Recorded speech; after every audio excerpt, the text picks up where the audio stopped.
მოგესალმებით, თქვენ უყურებთ პრაქტიკული სროლის არხს. დღეს ჩვენ ვიმყოფებით მაღაზია Armor Group ჯორჯიაში, ილია ურიდიასთან ერთად. მოგესალმებით, ილია. ეს მაღაზია არის ახალი გახსნილი და მათ აქვს რამდენიმე განსაკუთრებული ცეცხლსროლი იარაღი, რომლის ერთ-ერთის გამოცდის საშუალებაც ჩვენ ველზე მოგვეცა. მაღაზიაზე რამდენიმე სიტყვას თვითონ ილია გვეტყვის და მე უკვე დავუბრუნდებით ჩვენ ვიდეოს თემას. მოგესალმებით, მივესალმებით თქვენს მაყურებელს გიორგი. მაღაზია გავხსენით დაახლოებით 2 თვის წინ. და ამ ეტაპზე გვაქვს წარმოდგენილი პოლონური კომპანია Sanov-Gun-ის სამი ტიპის იარაღი. ეს არის R9, მოდელ X არის და ANOL-1 არის.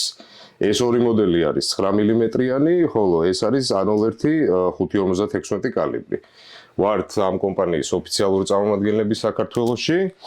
ასევე ვართ ოფიციალური წარმომადგენლები ტურანის ამუნიციების და გვაქვს ორი ტიპის ვაზნა 5.56 და 9.19. ჩვენ დღევანდელ ვიდეო შეეხება კონკრეტულად SOG-ის AR9 მოდელის განხილვას, რომელიც წარმოადგენს პისტოლეტის კალიბრის კარაბინს 9 მმ-ზე და ის არის ფაქტიურად AR9 სტანდარტული AR-ის ერგონომიკით. ამ შემთხვევაში ჩვენ გვაქვს 8 ინჩიანი ლულის სიგრძის მოდელი. მივყვებით თავიდან, ასე ვთქვათ, ფურნიტურას თუ რისგან შედგება ის. ვნახავთ ასევე ნაწილებსაც და ბოლოს უკვე ვისაუბრებთ პრაქტიკულ გამოცდაზე, როგორც ჩვენ სხვა ვიდეოებში თანმიმდევრობით. დღეს მდგომარეობით ამ იარაღის შეძენა შეგიძლიათ 4400 ლარად და მას კომპლექტაციაში მოყვება მექანიკური სამიზნეები. ეს არის თვითონ SOG-ის წარმოების, ასე ვთქვათ, მაგპულის ემბასის მსგავსი. მოყვება ასევე 15 ვაზნიანი მჭიდი, ეს არის UTG-ის მჭიდი და ასევე ამ იარაღზე მიდის Glock-ის ნებისმიერი 9 მმ მჭიდი და ასევე მოყვება SOG-ის ესეთი პატჩიც. რაც შეეხება ახლა იარაღის კომპლექტაციას გარეგნულად, კონდახი და პისტოლეტის სახელური, ეს არის, ასე ვთქვათ, SOG-ის ორიგინალი გამოშვების, კონდახზე აქვს 2 ცალი QD სამაგრი და პისტოლეტის სახელურსაც ასევე აქვს სხვა ელემენტების თუ სხვა ნივთების შესანახი ნაკვეთურიც. რაც შეეხება თვითონ upper-სა და lower-ს და უკანა მხარეს გვაქვს ესეთი ღვედის სამაგრი, რატომაც ამ ევროპულ მწარმოებლებს უყვართ ესეთი კაუჭისებრი end plate-ის დაყენება ხოლმე და აქაც ეს სიტუაცია გვაქვს.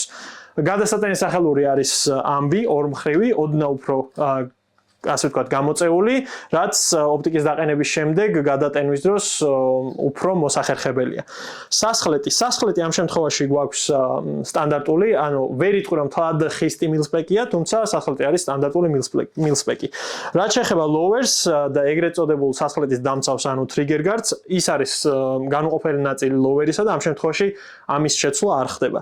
ერთ-ერთი კარგი დამატება, რაც ამ იარაღს აქვს, არის მჭიდის მოსახსნელი ესეთი ფართო ღილაკი, რომელსაც თვითონ, ანუ AR-ისგან განსხვავებით, როდესაც სასხლეტიდან თიც იღებ, ხელის წინ წაწევა გჭირდება იმისთვის, რომ მჭიდი მოხსნა. ამ შემთხვევაში ეს თვითონ დასაჭერი ღილაკი არის გადიდებული და შესაბამისად სპორტულ სიტუაციაში არ ვლაპარაკობთ ჩვენ სამხედრო სიტუაციაზე, მოსახერხებელია, რადგანაც სასხლეტიდან პირდაპირვე ადიხარ სამჭიდეზე და ვიდეოებშიც ნახავთ, რომ აქედან გამომდინარე ძალიან მარტივია როგორც მჭიდის მოხსნა, ასევე დატენვა.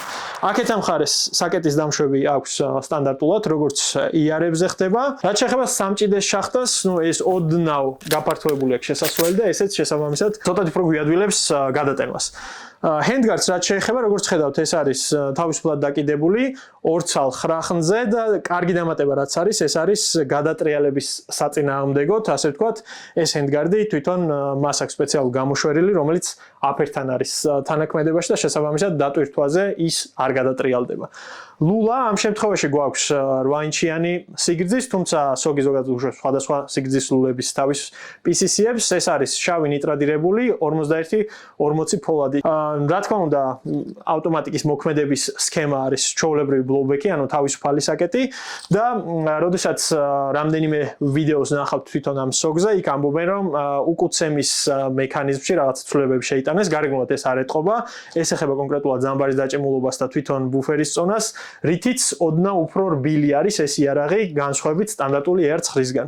რავი, ჩვენ სროლის დროს რაღაც განსაკუთრებული დისკომფორტი მე არ მიგზნია, ამ შემთხვევაში ზუსტად პრინციპში სტანდარტულ ორიგინალ AR9-დან არც მისვლა და ამას ვერ შევადარებთ, მაგრამ თვითონ იარაღი სასრულად საკმაოდ კომფორტულია და ამას პრაქტიკულ ნაწილში ამაზე ასე ვთქვათ ვისაუბრებთ. გარეგნულ დეტალებს რაც შეეხება, დასამატებელი ამ მიმართულებით არაფერი არ გაქვს, ჩავიხედოთ ეხლა რა ხდება შიგნით. ხო, რაც შეეხება შიგნეულობას, ანუ სტანდარტულად რადგანაც AR-ის პლატფორმა არის, ის ჩვეულებრივად თავსებადი არის სასხლეტებთან და სტანდარტულად იცვლება როგორც სხვა. მცველებს რაც შეეხება, ესეც ამ შემთხვევაში დაკომპლექტებული არის ორმხრივი მცველით და თუ ჩვენ დაგჭირდება მაგალითად სხვა 45 გრადუსიანის ან რამე მსგავსის დაყენება მარტივად შეგვიძლია გამოცვალოთ.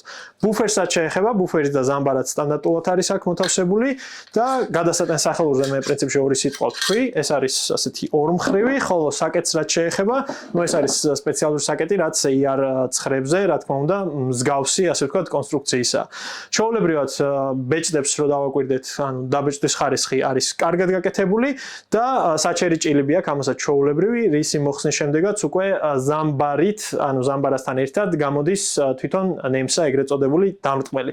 შესაბამისად, დაშლის დროს ყურადღება უნდა მივაქციოთ, რომ ეს დეტალი არ დავკარგოთ და გარდა ამისა, აწყობის დროს რაც მნიშვნელოვანია, ბოლომდე ჩავაფიქსიროთ ეს ნემსა და ისე ავაწყოთ, რადგანაც შეიძლება გამოგრჩეს ამ ზამბარის დაჭიმულობის გამო და ეს, ასე ვთქვათ, არ ავაწყოთ იარაღი კარგად. რაც შეეხება პრაქტიკულ გამოცდილებას, თავდაპირველად ვახსენე, რომ მოგვიც ამ იარაღის ველზე გატანის და მისროლის საშუალება. რა თქმა უნდა, პირველ რიგში, როცა ახალი ბრენდი შემოდის, ყველას აინტერესებს ხოლმე, რამდენად საიმედოა და რამდენად ზუსტია. ერთის მხრივ ეს ერთი მოდელი, ერთი გამოცდით ამის თქმა რთულია, თუმცა მეორეს მხრივ თუ გადავხედავთ, თქვათ, რევიუებს და უშუალოდ ის, რაც ჩვენ ველზე ვნახეთ, ვნახავთ, რომ ჩვენი კონკრეტული გამოცდის შემდეგ, რავი, ამ იარაღზე დადებითი შთაბეჭდილება დაგვჭა საიმედოობის მხრივ, სიზუსტის კუთხით ჩვენ გადავამოწმეთ, ასე ვთქვათ, თავიდან როცა მივისროლეთ ეს იარაღი, როგორც ტურანის 9 მმ-ით, ასევე სელიერ-ბელოს 124 გრეინიანი FMG-ებით და რავი, სიზუსტე მშვენიერი ქონდა, ძალიან კარგად ისროლა, ზედ გვეყენა კოლიმატორული სამიზნე და რავი, სიზუსტის კუთხით, ასე ვთქვათ, არაფერს არ ვუჩივით. შემდეგი თემა ეს არის საიმედოობა. არც ერთი მტყუნება არ ქონია, დაახლოებით 250 ვაზნა ვისროლეთ და მე როგორც გითხარით, ანუ თვითონ უკუცემის მხრივ და ამ იარაღის სროლის კომფორტის მხრივ, გარდა ამისა თვითონ ბალასის მხრივ, რა თქმა უნდა, AR-ის პლატფორმა არის და აქ ბევრი პრეტენზია ამ თემასთან დაკავშირებით ვერ გვექნება.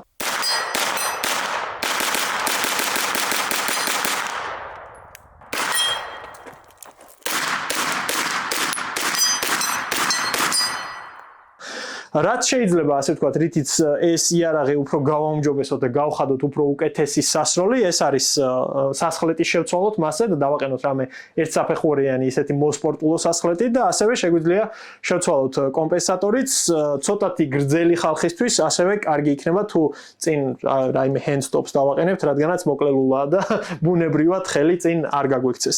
სროლის კუთხით, რავი, იმ მცირედი გამოცდით, რაც ჩვენ მოვაწყეთ ამ იარაღზე, კარგი შედეგები ქონდა, მაყოფილები ვართ. დღეს კონკრეტულად, ასე ვთქვათ, ER9 რო გინდოდეს საქართველოში ან შეუკვეთო დასავლეთიდან, რაც ცოტა უფრო ძვირი სიამოვნება, ან ერთადერთი, ასე ვთქვათ, ალტერნატივა, რაც გვაქვს, არის კონკრეტულად SOG-ის ეს ER9. საბოლოო ჯამში, რავი, ამ SOG-ის ER9-მ ძალიან დადებითი შთაბეჭდილება დატოვა პირადად ჩემზე. შენი პირადი იარაღით ვისროლეთ და დაახლოებით 600 ვაზდაზე ხარ. კი, 600 ვაზდა მაქვს პირადად. კი ბატონო, ანუ არანაირი გაჭედვა და ხარვეზები ამ მიმართულებით არ ქონია. ძალიან საინტერესო იქნება მომავალში SOG-ის ER15-ის გამოცდა და შედარება თუ გვექნება, რა თქმა უნდა, ამის საშუალება. რავი, ძალიან დიდი მადლობა, რომ ამის ველზე გამოცდის საშუალება მოგვეცი. შენ თუ დაამატებ ერთ-ორ სიტყვას და კი ბატონო, ესე იგი გარდა იარაღებისა და ტყვიებისა, გვაქვს ასევე აქსესუარები, რის შესაძლოა შეგიძლიათ.